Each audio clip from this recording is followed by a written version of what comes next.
بهار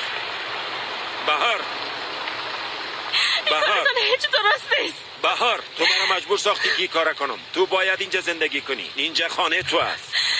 یعنی شما باور کردین که من به این خانه داخل میشم و این خانه زندگی خود کردم؟ چی فکر کردین؟ از جایی که افسون رها کرده بود میخواین نیدامه به تو؟ نه خیر، این وضعیت فعلی ما رم جگرخون ساخته، اما تو دختر ما هستی و این خانه تو است بهار. نه، میفهمم که شما رو زیاد جگرخون ساخته، مسرت میخوایم، اما هر باری که شما رو میبینم او حادثات باز به یادم میآید. تمامی مشکلات فقط به خاطر پول سرم آمد. بهار، درست است.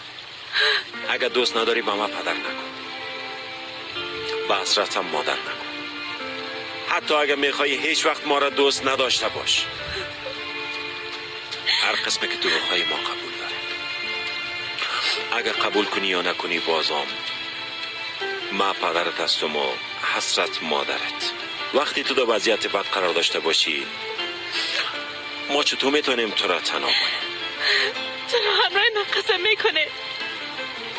به خاطر که تو را دوست داریم و هیچ وقت نمیخوایم که در این حالت قرار داشته باشی. من زیاد میترسم. به خاطر چی؟ از دوست داشتن شما میترسم. من هر کسی که دوست داشتیم از پیشم رفت. نمیتونم. من این کاره که دارم